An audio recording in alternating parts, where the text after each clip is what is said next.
we're going to jump right in here. I need a motion to approve the agenda with the addition to going into closed session at the end of this meeting for the purpose of personnel. Do I have a motion to approve that? So moved. Do I have a second? Second. Okay, Greg, whatever, doesn't matter. Betsy? Yes. Carter? Yes. Siren? Yes. Weitzel? Yes. Worley? Yes. Yurevich? Yes. Kopp? Yes. 3.2, action items from closed session. We've got closed session minutes. Yes, on the August 24th closed session minutes, I'd like to pull that. Okay, so all we're approving is September 28th of 2015 closed session. Correct. All right, do I have a motion to approve them I'll make as that presented? motion. Susan, do I have a second? Second. Second, Dwayne. Betsy, please. Siren? Yes. Weitzel? Yes. Worley? Yes. Yurevich? Yes. Carter? Yes. Kopp? Yes. All right, moving on to communications. We've got some GMS cross-country information. Ryan, we'll come up and let you... Both Ryans. There you go. Well, good evening, and thanks for inviting us here again. And I'd like to introduce our head head cross-country, I've had wrestling on the mind today, sorry.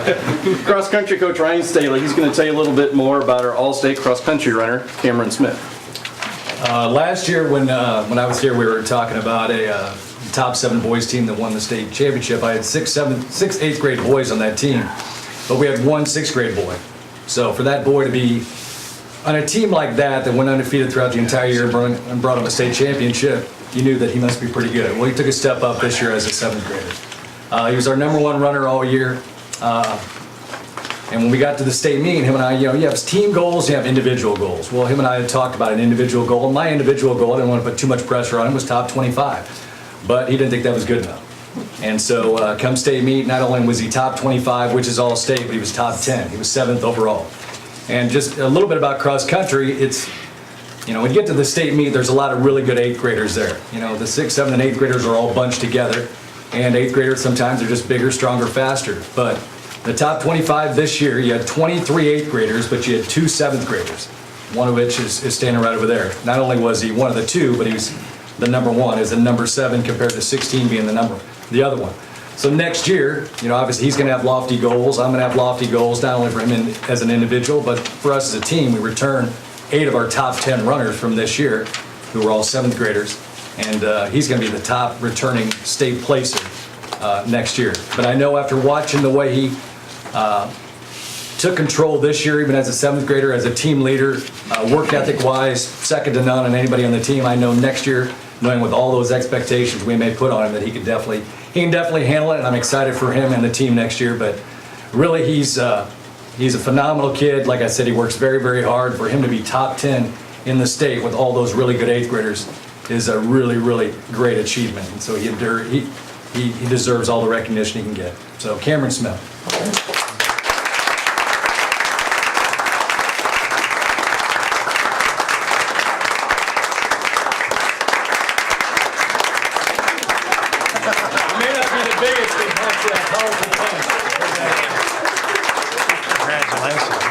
Congratulations, young man. Want a race? Pressure next year. Yeah, coming down the stretch, there's a lot of big, strong 8th graders coming down, and he kind of gets lost in the mix, but you see those little legs passing a lot of people as he's finishing, so. Outstanding.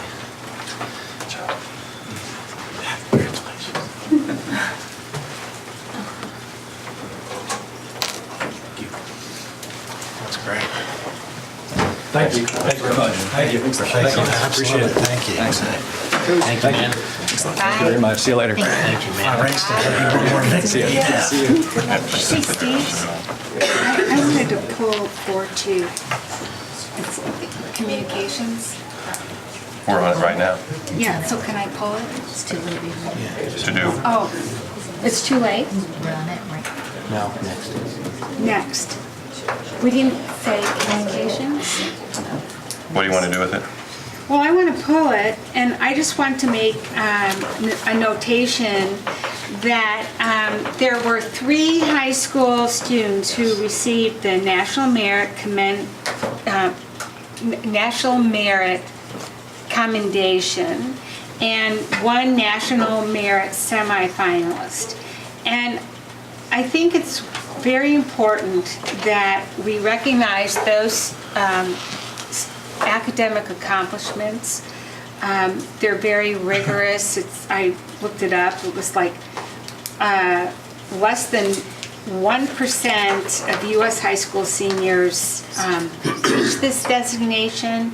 And so the fact that we have a very large sample that have done so, I think we need to recognize their hard work.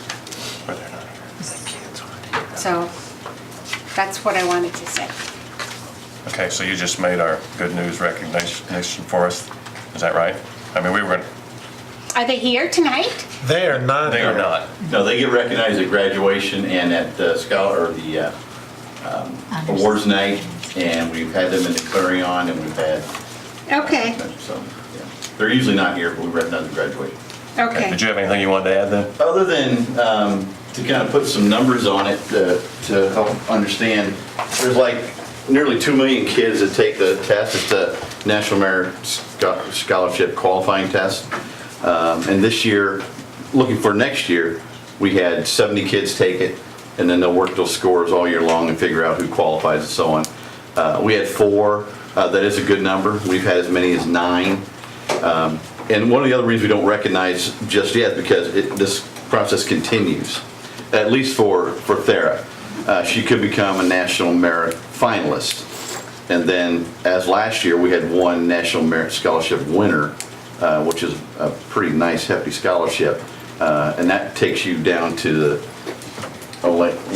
maybe only 10,000 out of 1.5, 1.7 million students receive. So the 3 there, Brandon, Royce, and Hannah, they're done. But they, again, were in the top 34,000 out of 1.7 million kids or so. So it's pretty impressive. So there still could be some good news then. Oh, yeah, still, down the road. could very much, yeah, absolutely. Okay. Yep. Didn't mean to steal your thunder, Jim. No, it's okay. I have a you chair know, pulled back, we can stand up. I didn't know, No, what it's was okay. on the, what was Yeah, the they were in the Clarion last week, I presentation. believe it was, or 2 weeks ago. Joe came over and took their picture, and I had some information, and again, they'll be honoring graduation. So, yep. Okay, thanks, Jim. Congratulations to your students. Moving on to 4.3, this is an opportunity for visitors to address the school board on any agenda item. Do we have anybody that wants to address the school board? No? Okay. Moving on then to consent agenda items, 5.1 through 5.6. Do I have a motion to approve them as presented? Steve, Or would you like to pull one? there you go. I'd like to pull 5.2. Okay. Any others? Wait a minute, that's the wrong one. No, that's it. Minutes of the regular board meeting from September 28th. Okay. You want to pull that one? Yep. Any others? Do I have a motion then to approve 5.1 and then 5.3 to 5.6 as presented? So moved. Lisa, thank you. Do I have a second? Second?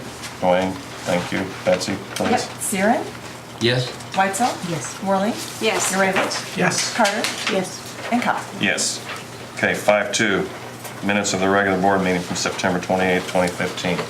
I just saw one thing that wasn't in there that we specifically touched on was our goal to get Chromebooks in the hands of teachers ASAP. And I was just, I don't know if we can add that or how that works. I mean, had that communication about We the had high talked school. about that, yeah. Yeah. I just think it's important to have in the minutes because Sure. we wanted to get it done. And I think we're, And then, I also added, the board's commitment to get carts of Chromebooks for the English department was actually both of those comments. it was discussed, Steve, at the tech meeting, but we rediscussed it at the board meeting so that everyone would know what Okay. we're talking about. Okay. So, that's it. Okay. Were there votes on those? No, I think it was just discussion. It was just comments from the meeting that didn't show up in the minutes, and he just would like them to reflect that. Is that right? That's one of our issues, is get them in the hands of particularly language arts Okay, teachers. I just didn't want it to get lost somewhere. No. There was extensive discussion about it. There was, yeah. Okay, so do I have a motion to approve the minutes from September 28th with the amendment that Dwayne mentioned? So moved. Thanks, Dwayne. Do I have a second? Second. Second, Greg. Betsy, please. Yep. Carter? Yes. Siren? Yes. Weitzel? Yes. Worley? Yes. Yurevich? Yes. Cotton? Yes. All right, moving on to personnel consent, items 6-1 to 6-7. Does anyone wish to pull any of them? If not, do I have a motion to approve as presented? I'll make that motion. Thanks, Lisa. Do I have a second? I'll second it. Second, Susan.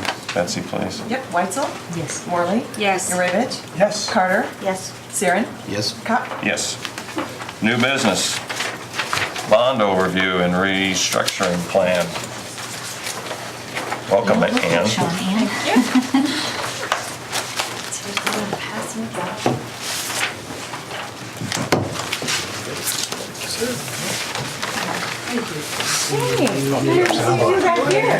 It's half as thick as I grab one thought. of these for you. There's plenty.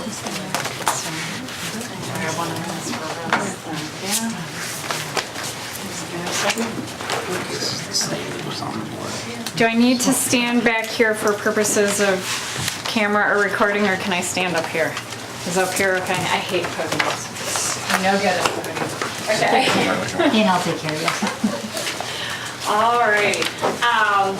I will try to be brief, but I wanted to do a little bit of backtracking and just sort of restating history for the purpose of the folks who have not been here while we've been working through the referendum plan and issuing bonds and restructuring bonds. So I just wanted to give everybody a chance to get up to date on what we've been doing. I'm Ann Noble, I'm from Steeple. I'm the district's bond underwriter. Our role is to sell bonds to investors after we've helped you structure them and figure out the best way to manage the tax rate. The other half of your team is Tammy Beckwith-Shalmo from PMA, who's at another board meeting tonight, so she and I are dividing and conquering, but we worked on this together. So the outline is on page 2 for you there. We're just going to run through your current outstanding bonds. We're going to talk a little bit about tax caps, just because it's important to understand how tax caps work in relation to your debt, to understand some of the variables at play with regard to your outstanding bonds and your future flexibility. Then we're going to look at the current levy associated with your bonds, and then the last step relating to the referendum that the voters approved in 2012. And we have one piece of bonds left to really finish that out, which relates to one last piece of restructuring to manage the tax rate to the level that you committed to the voters at that time. So that'll be one last bond issue coming through for your approval at your next couple of meetings. So I wanted to give you a little background on that before you started seeing the action items on those bonds. So on slide 3, I just have a summary for you here of your outstanding bonds. You have 6 sets of outstanding voted bonds. Most of them constitute pieces of the bonds that the voters approved in 2012, but you do have some older outstanding voted bonds as well, 2010 bonds and 2005 bonds. You also have 3 sets of non-voted bonds. 2 of those are health, life, safety bonds, and 1 of those is a working cash fund bond. Under Illinois law, you're allowed to sell bonds with voter approval and without voter approval. And I'll walk you through sort of the differences of those as it relates to your outstanding bonds. The bonds that the voters approved in 2012 were for a maximum dollar amount of $35 million for a specified list of projects. So far, the district has sold $34.4 million. Of that $34.4 million, 32.7 is allocable to the $35 million that the voters approved. So you have $2.3 million of what the voters approved that you haven't yet sold.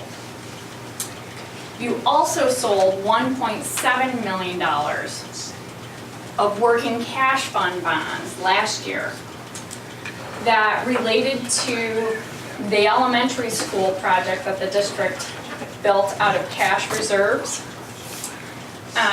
that came in over budget and was paid for out of the capital improvement fund. But we basically needed to balance that fund back out. That fund was sitting negative, okay? So we needed to get that fund back into the black,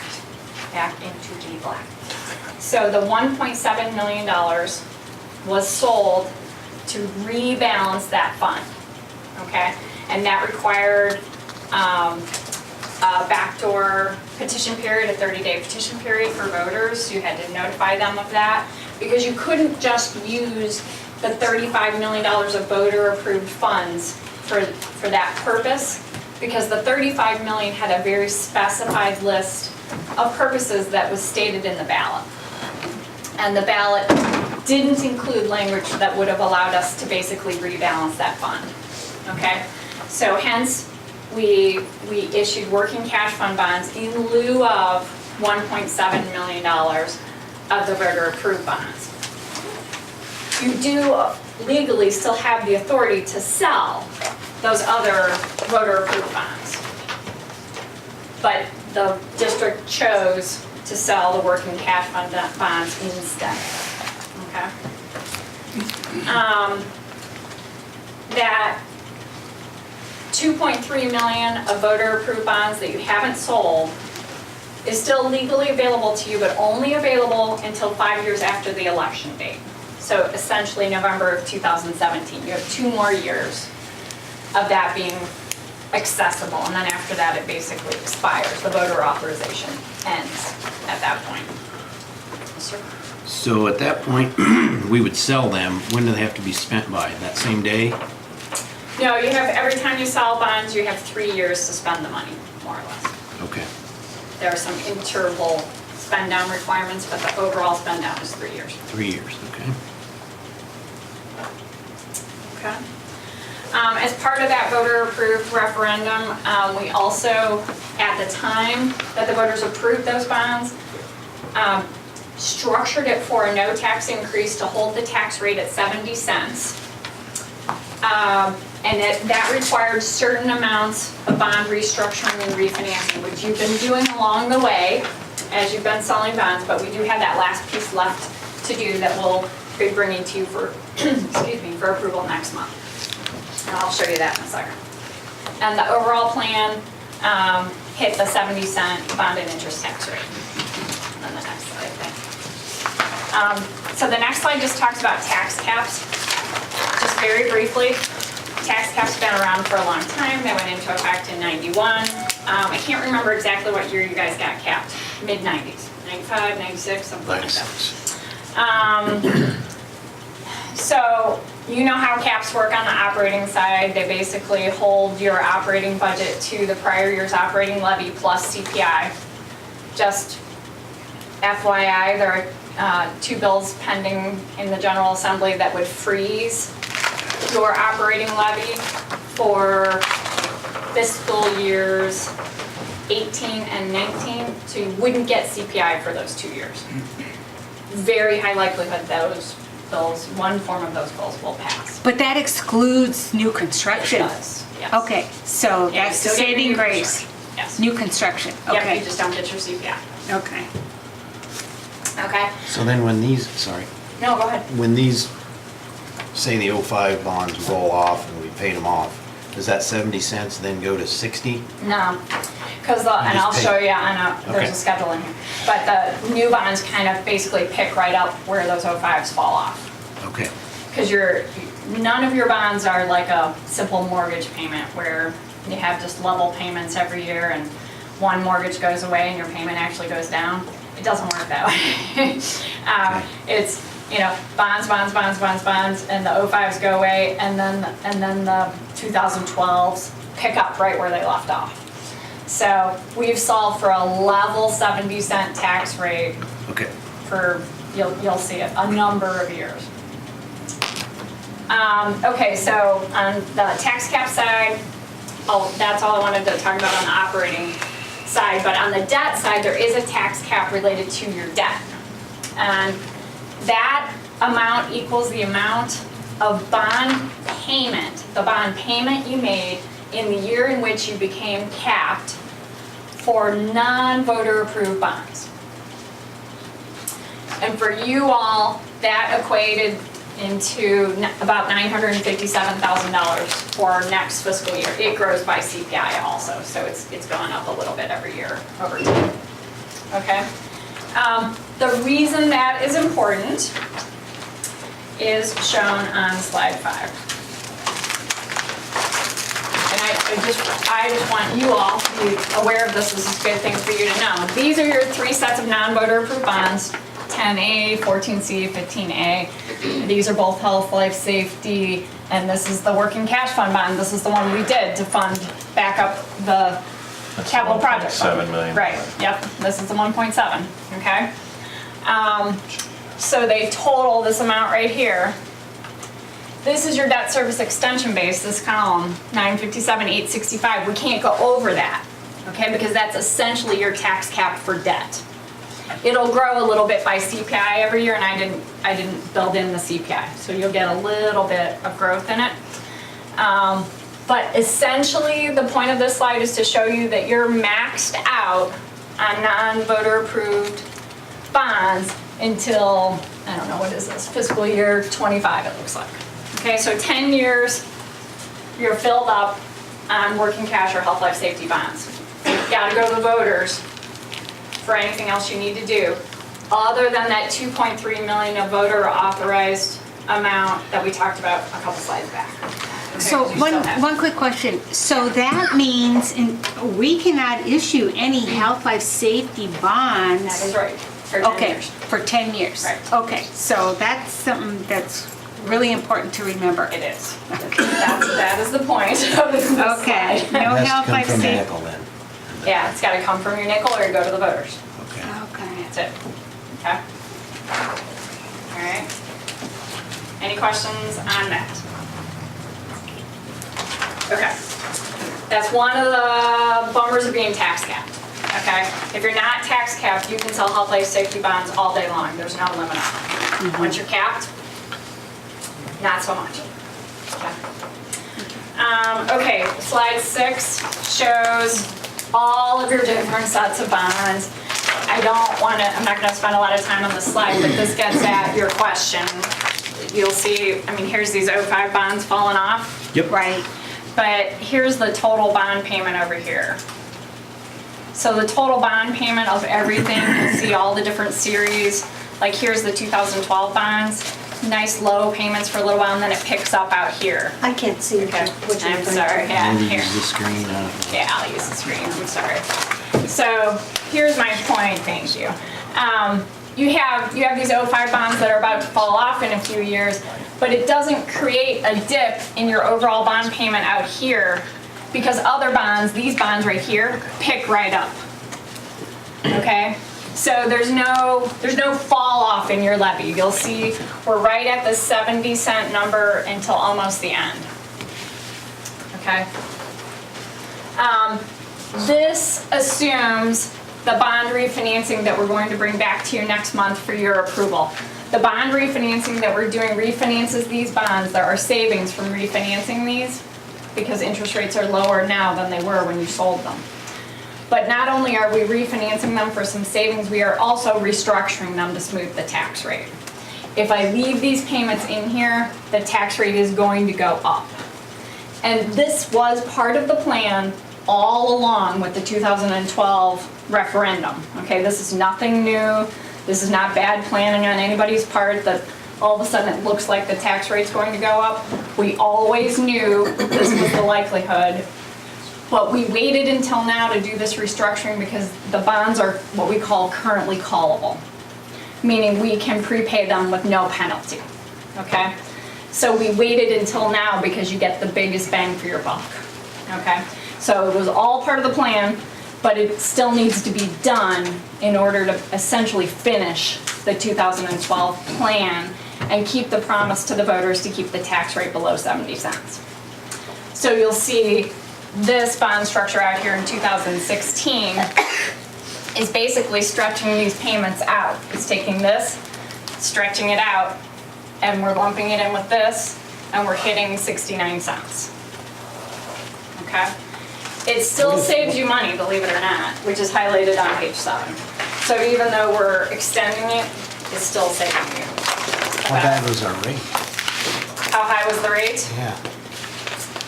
Bring that with me. I'm trying to remember. I actually think it's a 4 or something, and those bonds are really short. So But they're right all now at- we can refinance them. They're all at different rates, though.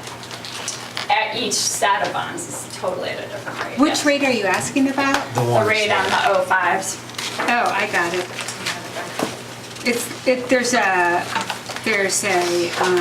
I think it's, what did they say here? I mean, 05, it's between 3 and 5%. Yeah, that would make sense. So 4, you're right. Yeah, I think the bonds we are refinancing are about 4.5. I think that's right, because the last time you were here, Yeah. 4.48 or something. So it just saves a small amount. You'll see highlighted on page 7. Not a lot of savings, and that's because we're stretching it out. So the savings are getting soaked up by the restructuring.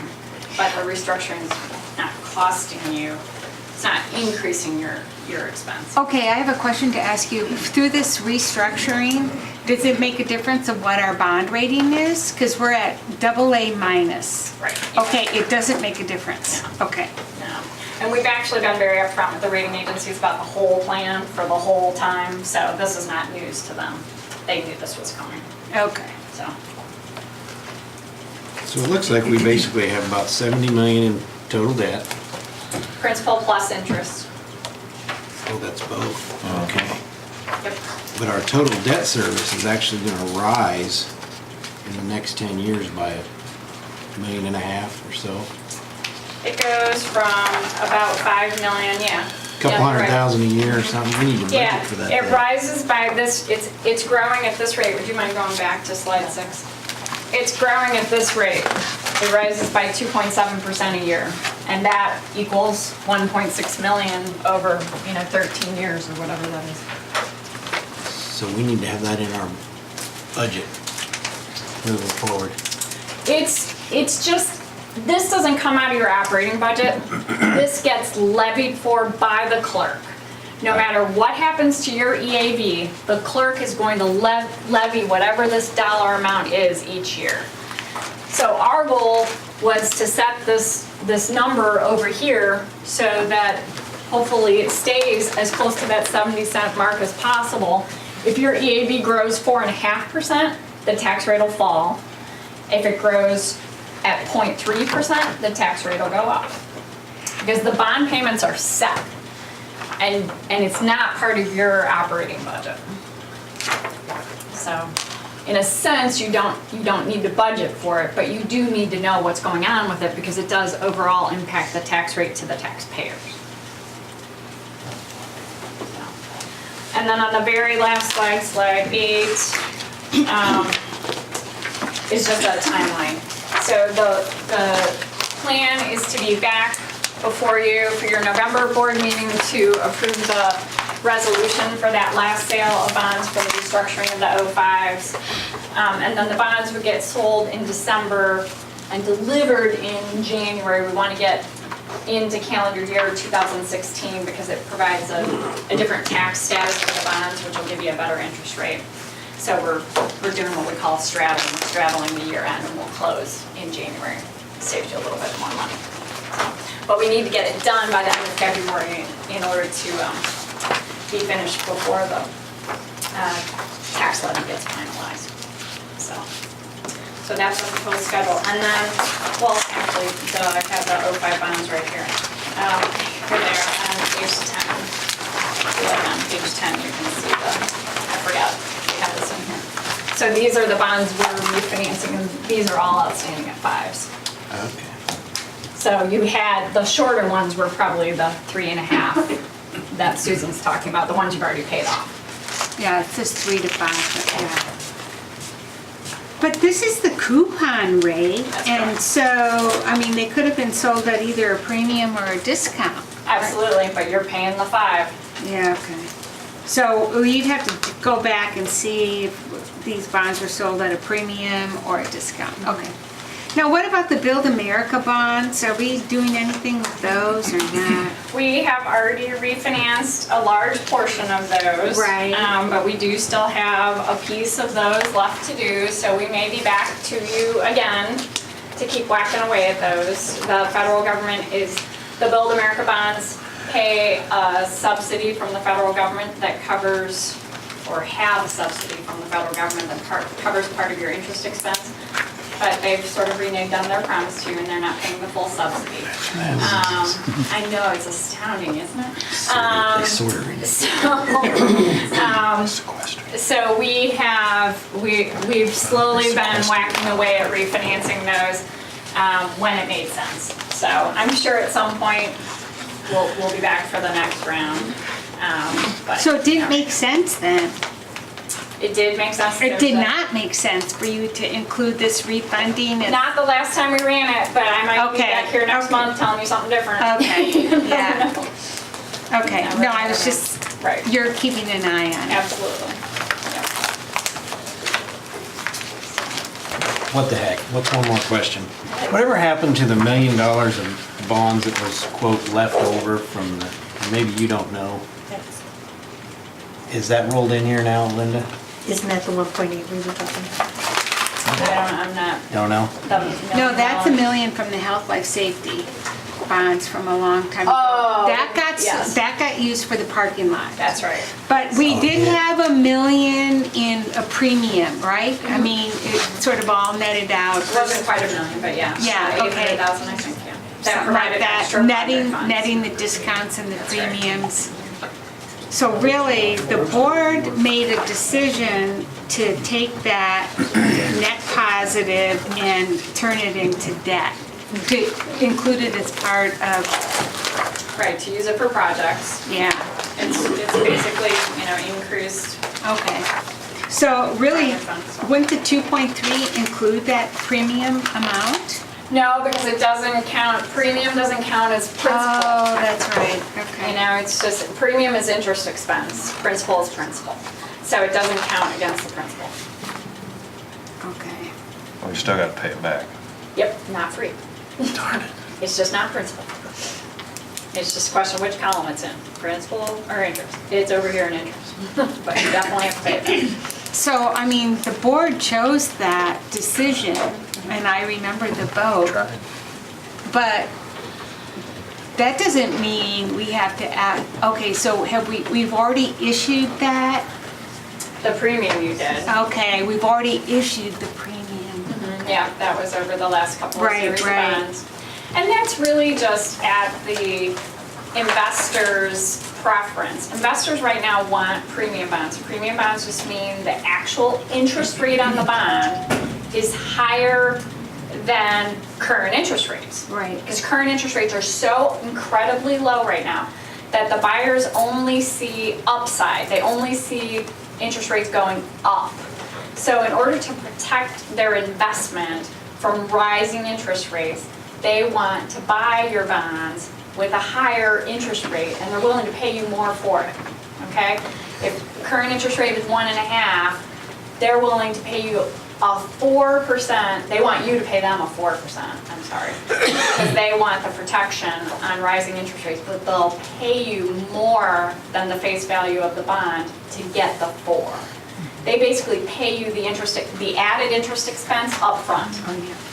They say, that's gonna cost you, the school district, an extra $100,000 over the 12-year life of the bond. I'll pay you $100,000 right now if you'll agree to pay me 4% for the next 12 years. That's how a premium works. And they're doing it because of their expectation that rates are going to go up. They can't go down, in their opinion, they're only gonna go up. So in order to provide liquidity for their investment portfolio, they want that higher interest rate. So the premium that you have on those bonds that we sold over the last few years is not that the district made a choice. It's really that the investors were demanding of you just what they're demanding of any other bond they're buying in the market. And the question was, what do you choose to do with the premium? Right. Okay, because you're gonna get it. Right. Because that's the only way the buyer's gonna buy your bond. So what do you choose to do with it? Do you choose to use the premium for projects, or do you choose to use the premium to downsize the amount of the bond issue? Right. Those were your two choices. You can do either. There's no right or wrong, it's just math, okay? You chose to use it for projects. What if it's not spent? Can we now turn it back for? You could use it to offset your levy. You could use it to pay down some bonds. Yeah, absolutely. You can always use it. Pay off bonds. So that 2.3 or whatever you said it was, would be maybe That- the most it would be. Yeah, well, that you haven't issued.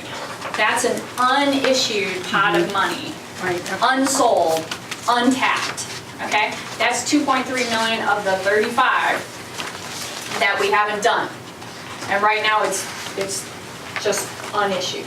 So the question would be if the district wants to sell it. And given the status of your debt tax cap and that you're maxed out on health, life, safety for the next decade, I just wanted to make sure you guys had in your mind, you have 2 years to use that if you feel like you need to. And I can't show you a regular old health, life, safety bond if you called me and said, our survey just came back and we need $4 million.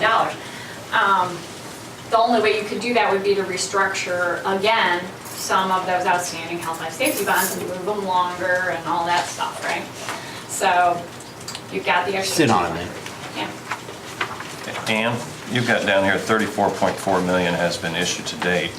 That includes the premium. Oh, no, I'm sorry, that includes the 1.7. That's 23.7 plus 1.7. Okay.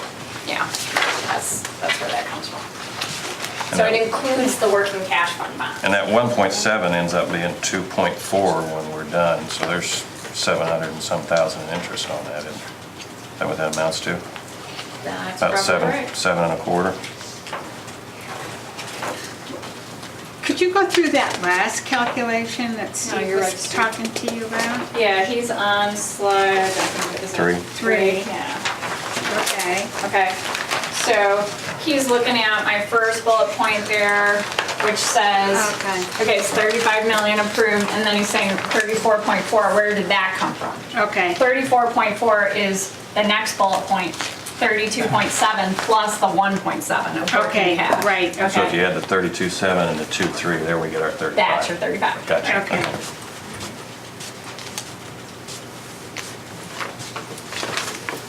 Okay, I talked long enough, unless you want to ask more questions, I'll get out of your hair.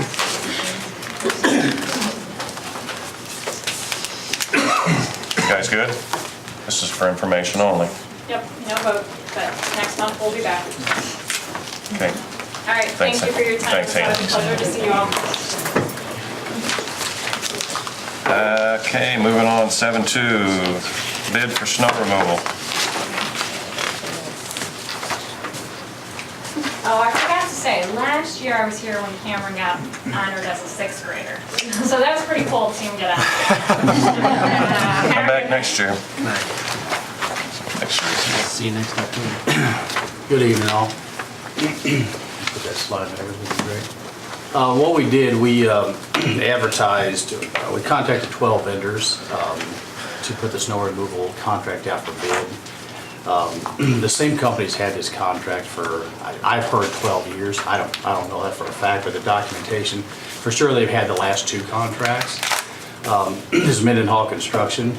So what I did, I advertised it to 12 different people, put it in the Clarion, put it on the website. On pre-bid meeting day, we had 2 contractors. We had Mendenhall Construction and Mr. Frosty, they're called. And what I discovered was, on bid day, we only got 1 bid, and that was Mendenhall. And what I discovered was, The reason that we don't get bids from other contractors is because they don't have the equipment to handle our size of parking lots. That's what the biggest problem is. Mr. Frosty stated that he would be willing to bid it if we would pay to lease his equipment. Well, all that's gonna do is just increase the contract amount. So we got it for $95 an hour, which is the exact same thing that the last contract was. So the average cost over the last 5 years is about $85,000, around 86, closer to 86,000 per year. Last year, I think we were a little high. We were at 90-something thousand dollars. Yeah, so we were high last year, but it was due to the extra snowfall, is what I was told. I wasn't here then, but that's what I was told. So we did have some extra snowfall. So the bid for this snow removal is $95 an hour per vehicle. Who decides how many vehicles to use? They will, depending on past experience. I mean, they have to have everything cleaned by 6:30 in the morning on school day. So there are certain stipulations in there that say they're not even gonna start plowing until there's 2 inches of snow on the ground. Last year it was 1 inch, and what they found was they were plowing empty lots. So rather than damage asphalt and concrete, we changed it to 2 inches this year. And so once the 2-inch snowfall hits, I'll call them, or Lenny, my ground, will call them and tell them to get started, but they have to have everything cleaned by 6:30 in the morning on a school day. If school cancellation, then it obviously will fall back into a later time of the day. And on a school day, they'll be cleaned by 6:30 a.m. Do we have a good idea of how many hours it takes them to do it? I don't. I just, Nobody's. there's no record of that I could find. I don't know what it takes, but they clean them all at one time. I mean, they staff up and they do them all at one time. And they actually keep their boxes that they put on their trucks, they actually keep them on site. They keep one at the high school, and I think they keep one at the middle school. And so when we call them out, they just go connect their trucks up to the box and start doing their thing. So they gotta be called out. There's not a yes. threshold that has to be met. And then It'll be they're 2 inches, allowed. but it'll be at my discretion to call them out. I find that interesting that we don't keep any data on how long it takes them to do stuff. I'm not saying there is no data, sir. I'm saying that I couldn't find the data. Yeah, it'll be on the invoices, which will be in accounting.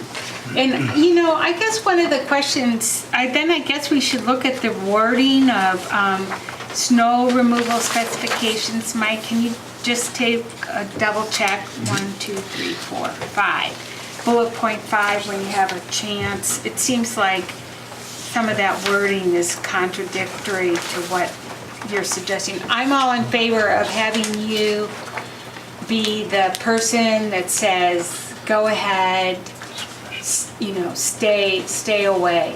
I mean, I think that's what we need. Is it the industry practice to have different hourly rates depending on what type of piece of equipment is used? He has various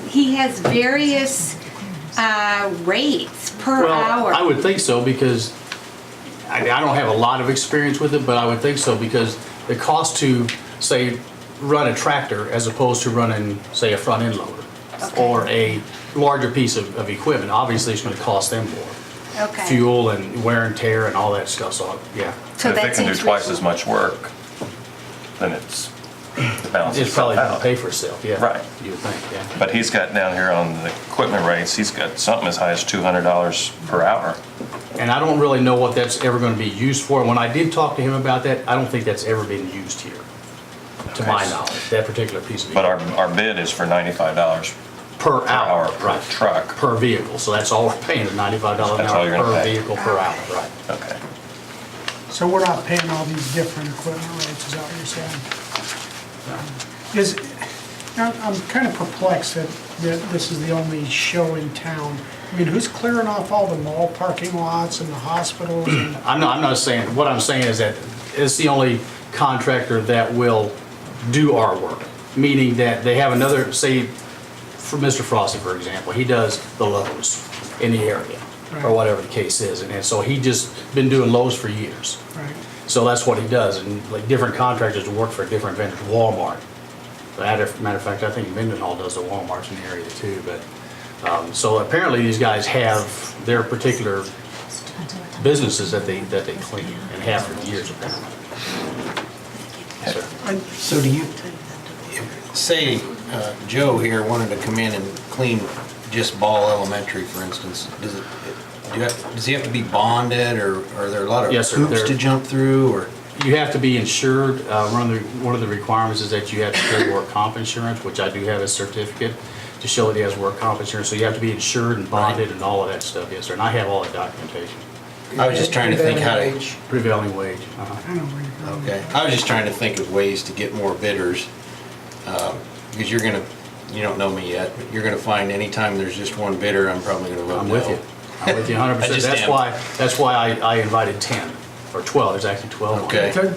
Does- I mean, it's, But my theory was, and tell me if I'm correct, but my theory was if you bid each school separately, there are a lot of people with equipment already sitting all winter that he might just do Ball for you because he's a farmer and got a tractor sitting there doing nothing. right, Versus if I'm gonna take your big contract, I gotta buy a bunch more equipment. right. So that our bid's good. I'm just trying to think of ways to get I'm other totally bidders. with you. To be honest with you, I found out that we needed to renew this contract about 2 weeks after getting here. Yeah, I'm thinking, I gotta move pretty quick here, So basically what I did is just mirror what happened in the past, and I can work it out as we go. I just had to get something going as far as snow removal goes, that's all. Do we have to sign a 3-year contract? Can we just put it out for a year and then get it back out? We can. I just, like I said, I just mirrored what was done in the past. That's Right, what I did. you're under the gun, I understand that, but I like Dwayne's idea that if we piecemeal it out, maybe we get a better group of people bidding on stuff. I'm not opposed to that at all. Bigger, you mean, bigger group. That's what I said. Yeah. Is this a 3-year then? It is, it's a 3-year with a 1-year option. So it really makes it That's a more. good point. I got a question. We had an incident that's happened a couple of years ago where it's the end of March. We got 18 inches of snow. It's in the weekend. I think we had a $20,000 bill for snow That removal. email was 20,000. Got up to 70 degrees within a day. Pretty much all of it melted, and we were going into spring break next week. Is there a stopgap there where we can You know, I kind think of help protect from having to do something that Mother Nature's going to take care of us, and none of our kids are going to be here? I think if that situation ever came up, I think I would kind of pool my forces and I would talk to Dr. Wood and say, what do you think we need to do here? For real, I would. If you get 18 inches of snow, my first thought is you better get some plows on the ground. Right. You know. If school's later that day or tomorrow, Yeah. but we're heading into the weekend and spring break's coming up. Yeah, if it's heading for the weekend, if it's like on a Friday or something like that, obviously we wouldn't do it. We would probably do it on a Saturday or Sunday. But if it's, if you got to get kids into school, you got to get them to school. Right. So. But if we're not needing There's up- a couple of events. I'm sorry. There's a couple of events that I did go through the actual cost. I don't have that spreadsheet with me, but there were a couple of events, $15,000, $16,000, $18,000 over the years. One event. But like I said, if you're the one that has to make the call, the judgment call, then I All I can understand do what is Steve is saying. make the best decision. And I we can agree make. with Remember what you're that? saying. Yeah, I do. And I think when we talked about it, it was, could we just do an emergency lane so emergency vehicles could get to the school should they be needed? You know, I But did- not the whole lot. because a bulk of our area is parking lot, and if we're not Yeah. using some of our parking lots, That's correct. just And kind of watch out for the district. absolutely. Yeah, he and I did talk about that. And in the event of a huge fall like that, we did talk about just clearing an emergency lane first. We did talk about that. Now, if it gets up to 70 degrees the next day, I'm sorry. Yeah, If yeah. it gets up to 70 degrees the next day. It was melting faster than they could push. I have no doubt in my mind, but, what do? You have to make an educated decision. Good right? snowman there. So, Well, I really like the fact that you're going to be our gatekeeper on this, Mike. yes, ma'am. Yeah, You know, plan on I really it. like that. Anybody got any more questions for Mike?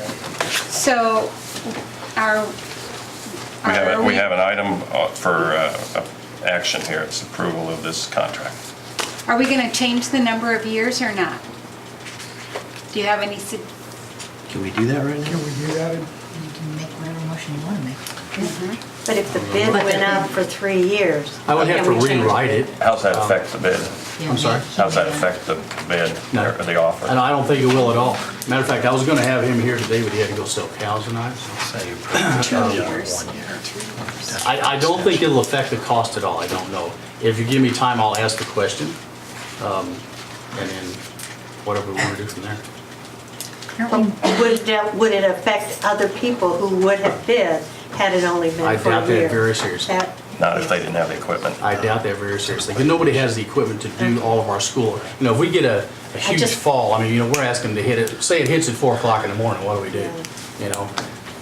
I just gotta don't get want it us to covered. get in legal trouble No, I for don't changing the believe so. scope I now. don't. We Well, wouldn't- you know, that's a very good question though, because technically we will be changing it. I just hate to see you put in a position for a 3-year contract when you really had to make a quick decision and not really think through the whole thing. Understood, that's the price you pay for being famous, sir, I'm sorry. Steve, we have a meeting 2 weeks from tonight, though, right? So- Next Monday. Yes. Next Monday, is it? Mm-hmm. Not before my conference. Okay, so we could theoretically just have him, motion to table it and then have him just double check that 1 year's okay and approve it next Monday. But keep in mind too, when he did put the bid together, he did put it together for a 3-year contract, so it may increase if we knock him down to a 1-year contract. I don't know that for a fact, but it may. And his rate's the same as it was for the It last is three. the same as so- the last 2 contracts. So it's not as far as I increasing know. on us. No, it didn't increase. But then the anything. price of fuel's down too, so he's saving money there. That's so- correct, but it's a gamble to him too. Right. You know, if we get a bunch of huge snow, 'cause, all he does is go into the farmer's almanac and try to guess on what's gonna happen. Well, but we're not paying him by the event, we're paying him by the hour, so. Right, that's true, that's true. But he makes more money the less events that he has, you see. Right. And ice melt, as another one, it's 50 cents per pound and the bag is 50 pounds or something like that. So the less ice melt he uses, and, obviously Right. his overhead's gonna be less. Okay. Is that in here on ice melt? What if it does, sorry, but what if it does just ice tonight? If it ices, he's gonna come in and spread ice melt. That's, Quarter-inch threshold. It's a 1/4 inch of ice, I'm sorry, I should have That's in clarified that. contract? I'm just- It is It's in in the the- contract. it's in this 2 inches bullet point. and a 1/4 inch of ice, or a 1/4 inch of ice, I'm sorry. So you're saying the last 2 contracts, it's been $95 an hour, so at least for the last 6 years, it's been $95 Yes. an hour? Yes. that's pretty common. Right, well, then I'm wondering why we wouldn't, I'm wondering if there's a reason to ask him only to do a year, The issue with asking people to see if we could get bids for per building would be to make sure that they were licensed and had workers' comp insurance, because that may not, a farmer who may have that equipment may not have that insurance. You talking about other vendors? Other vendors? That's a possibility, yeah. But we couldn't give them the work if they weren't insured and they didn't carry work comp insurance, because Right. that's one of the requirements in the RFP. Right. So obviously, that would be a non-responsive bid even if they did that.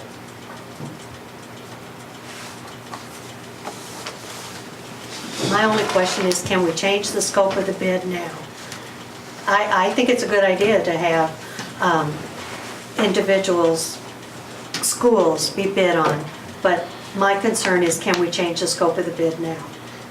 I'm not an attorney, so I wouldn't say that would be a legal thing to do. I would not say that, because basically. You would not say it would be legal, or would I not? would not say it would be legal, no, I would not. Certain levels of service. Got to be careful too. But I'm not an attorney either, You're so, gonna be comparing. I'm sorry. Well, no, I was just going to say, I think you need to be careful as well, because you're also asking, and you may very well get different levels of service. At least when you deal with one vendor, there's a reason why, with the majority of the work being done by one, you get a reduction. Number two, you don't want to be in a situation perhaps where one parking lot was cleaned very well and the other one that you decided to compromise on didn't do such a good job and something happens. Those are all the things you have to worry about. And that's why you put it out to bid and you try to stick with one vendor. I think you get into a little bit of a jaded situation when you begin having this one do this parking lot and that one do that parking lot. Personally, yes. Your continuity is interrupted. Continuity is huge. This way here, if there is anything that happens, I only make one phone call. Now, otherwise, you're gonna be calling 3, 4, 5 people or whatever the case is, which I'll do, but it just makes more sense to me personally, make one phone call, one person responsible. Well, and just one last caveat to this. If I'm a company and I have one school and yet I have a contract with another facility that has 8 facilities, and I have to make a judgment call, you might get stuck out in the snow, no pun intended. So at least when you have a larger caveat like that, you're able to make sure that they're gonna commit to you. So, And there also is a statement in there that says he can't subcontract any of his work, so he has to personally do all of the work himself. He can't sub any of it, which is a good thing.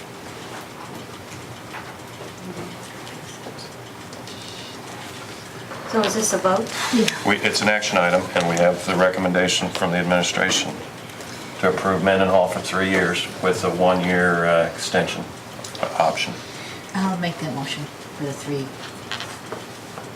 To accept the bid as presented? Sure. And I'll second it, to accept the bid as presented. Any further discussion? Just quickly, Mike, can you just double check that you agree with the wording of bullet point 5? Because it sounds like, you know, the first sentence is very clear. It's 2 inches or a 1/4 inch of ice. The second sentence then says, if snowfall is between 1 to 3 inches, then the contractor needs permission. Aren't we just using the 2 inch as sort of the governing? We are using the 2 inch, yes. So ma'am. wouldn't that second sentence just need to be removed? Yes, it probably does. Okay, Probably could you does. please, so could we make an amendment to the contract? To remove that sentence, yes, ma'am. I mean, the motion to, if we amend the motion? Sure. Great, so you're motioning to amend the motion, and I'll accept that amendment. Okay. For that one item? That was actually in the last contract. It was almost worded exactly the same, and I just left it in there because I wasn't really 100% sure why that was there, but Yeah, well, I we're, personally changed it from 1 to 2 inches. I did that part of it. correct. Okay, so 2 inches it is. You're our gatekeeper. There's the contract wording. I'm perfectly comfortable. Okay. I will send out an amendment to change that. Okay. Okay, any further discussion? Yeah, I'm still struggling with this dollar amount on all these different vehicles. I know that you're saying it's $95, but it says 2 to 10 trucks, loaders, tractors, backhoes, or skidders may be used depending on the amount of accumulation and time of occurrence. Equipment to be used will be at our discretion. So why would he attach the schedule with all the different hours if $95 was the flat rate? I think he's showing us the discount that we're getting Is that? for getting the whole contract. Is what Okay. his normal hourly rate would be that per vehicle, I think is what he's showing us. I just want to make sure that's Confirmation. confirmed. We won't be That's- paying $240 an hour per Okay. vehicle, no matter what happens. And you think $95 an hour is pretty reasonable? I do, yeah. And the only reason I say that is because when I brought them in for the pre-bid, the other guy from Mr. Frosty, he was basically busting the guy to say, you know, you're coming in kind of low here, you know, because he knew what the last contract was, you know. And he's like, kind of low, but I mean, Mendenhall stayed low so they get the job, I'm sure, right? Now, you know, after this 3 years and 1 year extension, if all that happens like that, I'm not gonna say it'll be $95 an hour, chances are it probably won't. But I think we've got a pretty good deal with $95 an hour. Okay, any further discussion? Betsy, please. Yes, Worley. Yes. Gurevich. Yes. Carter. Yes. Siren. Are we voting on the amendment or the motion? The motion with the amendment to take out So that it's all one word. vote? Okay, yes. Weitzel. Cotter. Yes. Mike, thanks. Thank you. Okay, moving on, we've got first reading of policies from press from May 2015 to August of 2015. For information only.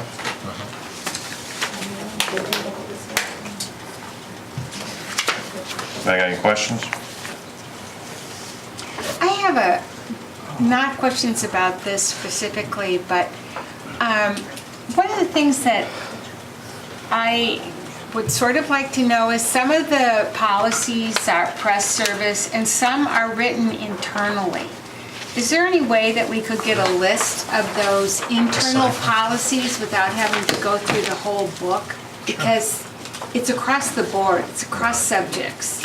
I'd appreciate that. No, that's fine, we can do that. Sure. Thank you. Yep. Can you kind of talk to us new folks about Because there are just a ton of Sure. things under here. What happens is Illinois School Board sends us through press and they send us updated policies. So a lot of this, if any of you have had the pleasure of going through Illinois School Code Book, 30 years ago it was that thick and right now it's about that thick. And it's full, chock full of policies and legislation. What they are trying to do, and I commend them for that, is they're trying to condense policies. They're taking out a lot of the redundancy. And so the only time, if there are anything that of specific concern that might come up, for example, I'll give you an idea. This will only take 20 minutes or so. There was a piece in there in regards to sexting.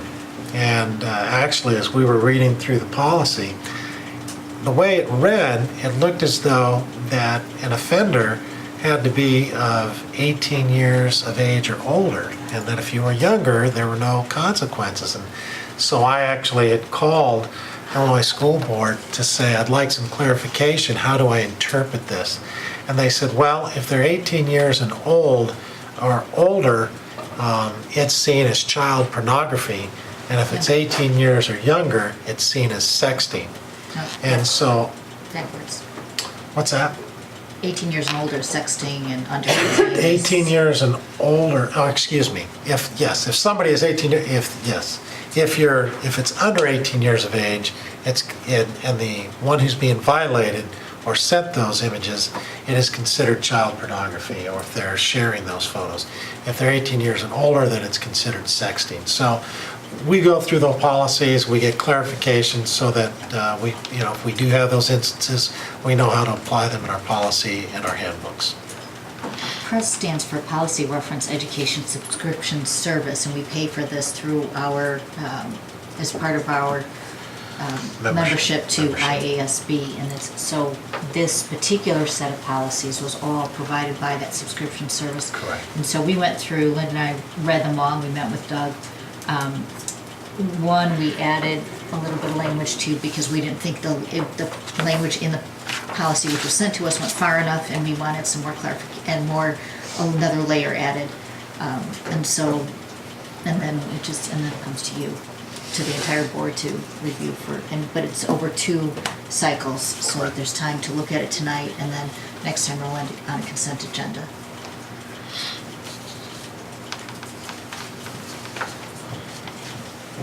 Any questions?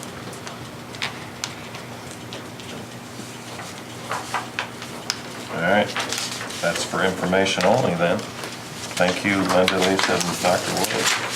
Moving on, construction.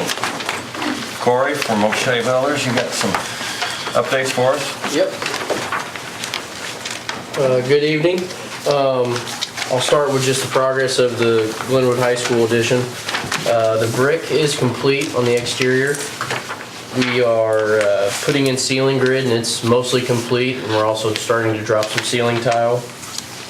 The first 2 coats of paint have been complete throughout the school, or throughout the addition, and we'll follow up with the third after the flooring's down and all the casework's in.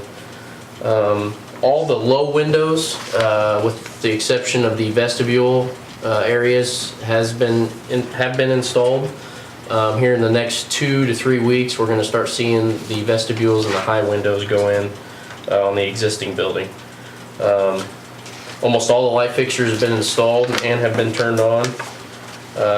Our storm sewer work, all the downspouts and everything, and storm drains have been tied in. And then the geothermal wells have also been complete as well over last week. Looking forward, we're going to complete all the windows and glass. The casework, lockers, and flooring are all going to get started here in November. And then next week, we're actually going to start some site grading, as well as the sidewalks that go out front. We're hoping in about 2 weeks, we're going to take down the fence, and so it'll look cleaned up. The only thing that probably won't be complete before winter is seeding. So we'll probably come back next spring to do that. We're kind of getting late into the time to spread seed right now. We don't have to do it twice, so. Just for clarification, seeding, not seating. Seeding, yes, Okay. grass seeding. Yeah. You gotta have water for that to grow. Gotcha. Okay. So it all things going good. As far as critical path schedule, we're moving progressively well. We have some metal coping that goes on the parapet of the school, as well as the metal screen wall. That's coming within the next week or so. We were anticipating that to be done a little sooner, but just between getting the vendor to cooperate with submittals and lead times and stuff like that, it hasn't hurt us on overall schedule. It's just been one of those things. And as far as financially wise, we haven't changed from last month. We're just over 0.5% in contingency draws, and we're almost 3/4 of the way through the building, so through construction. So we're gonna turn out really well. So we did have a little mishap with the ceramic tile in the restrooms, but we're getting that taken care of, and that was just miscommunication between us and the flooring guy. So. Well, it wasn't a safety concern, because we still have no safety incidents, right? No safety concerns. What does HOD stand for? HOD? HOB. HOB. Harold O'Shea. Harold O'Shea Builders. Ah, okay. Makes sense. You got any other questions for Corey? Why don't you, If that's the hardest question I have to answer tonight, we're doing pretty good. you've answered harder questions. I know. Was there a delay on windows, or is that just the normal process of getting them put in? Well, and when we first put the schedule together, we were thinking we were gonna put the windows in first, but we decided to go with the brick first so we don't damage the windows. Okay. And then they also have to measure to, then they wanted to get the brick done and measure to those, and then they start fabbing them, so. Okay. Everybody good? Corey, thanks. Thank you. Mike? My turn. Yeah. I'll be real brief, real short. I don't have a lot to report, but you have phase 3 work. This has changed very little from last month. There's a couple of projects on here, the one Corey just reported on, the high school addition, and the door and hardware replacement at 3 of the schools. Those are the 2 projects on this list that there's still work remaining to complete. All the other projects, work is complete, and we're just in various stages of closeout, trying to get the warranties and all the final paperwork in to close out the project. I'm gonna guess that next month we'll see some more pink stripes across here, which means that the project is finalized out. Contingency-wise, including the high school addition, we're sitting at just under 0.75% overall with all this work, so we're still in real good shape. And I don't anticipate any more changes coming along. And there may be a few more minor ones on the high school addition if we have any. But since these other projects are really in the stages of final completion, I don't expect any more. So it's kind of where we are. Has the furniture already been ordered, Dr. Wood, or where are we at for furniture? The district is handling that. That's a good question. We've got budgeted. If you notice, for the high school, we've got $250,000 budgeted. I don't know that you're going to spend all of that. Right. Only because you could spend a lot of it on IT and some of the items that we already have, the public address system and the clocks. But furniture, you may have some salvage, or some leftover furniture. I think you do have, you may be sitting on some that could be utilized, whether you want to or not. That's to be seen. But the district has always taken upon themselves to do their own ordering of that. So, but we've got, I can't remember exactly how it breaks down, but we've got budgeted about $250,000 for FF&E for the high school addition project. All the other projects on here have very little, if any, FF&E required on them. So I'll look into that with Mike. I assume that they have ordered that. That's good. It appears that the summer projects are on here now too, right? Yes, yeah, these are what we're calling the Phase 3 list. And we're getting very close to being over with all of it, so. But some of the summer projects are not on here. The in-house ones are not on the sheet. Some of the in-house and some of the ones that were pulled. Right. The couple of them that comes to mind are the middle school parking lot, the intermediate school parking lot. Those were the couple of the bigger ticket items. There's some more. But, my recollection is we're sitting on, of that $35 million referendum that was talked before, I think we've spent about somewhere around 29 million, not counting some finalizing of some of the FF&E account items. So. Okay, anybody got any more questions for Mike? Thank you. Nope. Thank you. Thank you, Corey. I think that's all for our construction then, isn't it? Future board meeting dates, moving on to 9, under communications tonight, guys. We got November 23rd, we got a regular board meeting. November 2nd. There's November 2nd. SIP, Triple I, the 19th, 22nd. Come back and do a regular meeting. Facilities and grounds, we've got that for the 2nd of December. Oh, okay. Any others? I have a couple of questions to ask. For the November 2nd meeting, Dr. Wood, is it possible to have the presentations put on board docs this year so that we don't have to walk into the meeting and Get 'em never to you see before ahead of any of time. the handouts? Yeah, we'll send it to you. Okay. For which is that? It's the SIPs. SIP. Last year, we walked in and we didn't have anything on board docs, so, Frame of reference. yeah, for frame of reference. And then it says SIP/Board of Education goals for that evening. In the agenda, in the calendar, in the official calendar. That's how it's listed on the district website. I don't know how you wanted to handle that. Let me look. That's what I've got in my phone calendar too. I Do ya? just saw that yesterday. I'll send some out to the board. Any others? Oh, Construction committee? Yeah. Do we need to? are we gonna hit on that now? Probably ought to have. We haven't had a construction. No, committee we were meeting, talking did we? about putting the facility and grounds and a construction meeting in one, so I'll send out a notice and we'll get a meeting scheduled for that. Okay. So just be all one meeting. Yeah. Get all in one. Thank you. Yep. At the committee level or in December? No, the committee. Oh, perfect, yeah. Okay, any other board meeting dates? That anybody's got any questions? Do we have any idea when Josh is gonna hold our next technology committee meeting?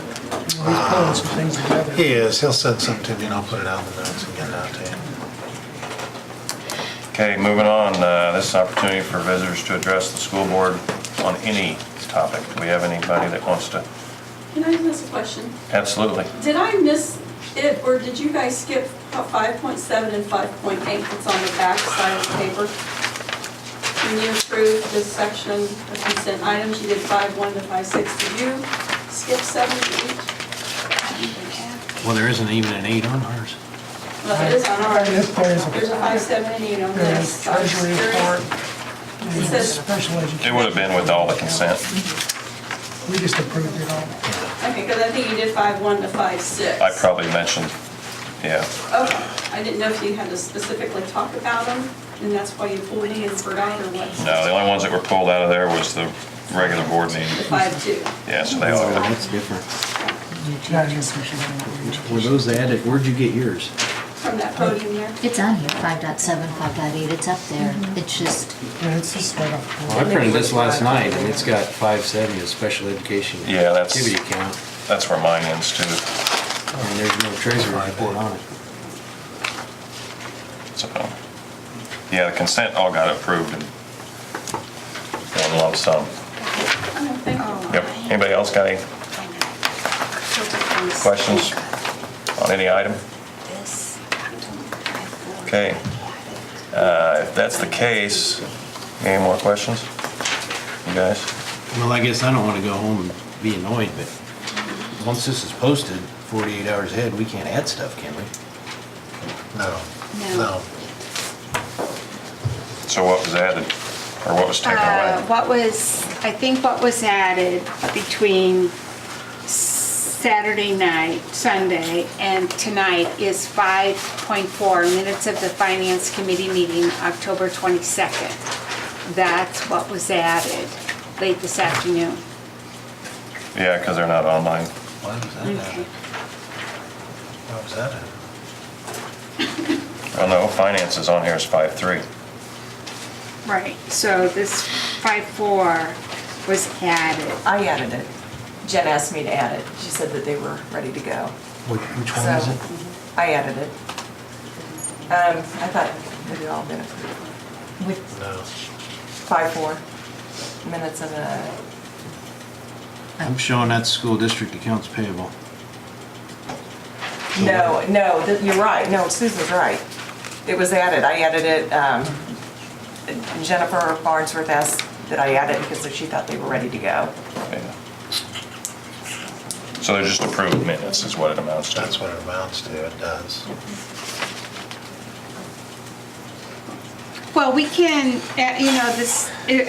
Dwayne, this is making Dwayne nervous, but what I suggest is that all of us have the agenda that existed as of Saturday night, and I think we should just approve that agenda. I agree. And then Agree. just put the minutes for the October 22nd meeting on November. Yeah. The published agenda Right. as of Saturday night. Yeah, If we make that reference, Betsy, Absolutely. we're good. Yeah, absolutely. Don't take me wrong, it's just, No. No, you're right. it's done so that people in the public know whether to come, and if they look at it and then something's added, Right. that's, Makes sense. That shouldn't have been on there. That's fine. We'll move it to November. thanks. Okay. If But that's, I would like to say the Finance Committee meeting minutes for September 24th and October 22nd, which I've already read, are excellent. So, Yeah, they're- they are excellent. Solid. The best of intentions. Yeah, they're really good. okay, and we are going into closed session, so I need a motion to adjourn from regular so we can go into closed session. So moved. Have a second? second. Second? All those in favor signify by saying aye. Those opposed, same sign. Thanks for joining us, guys. Good night.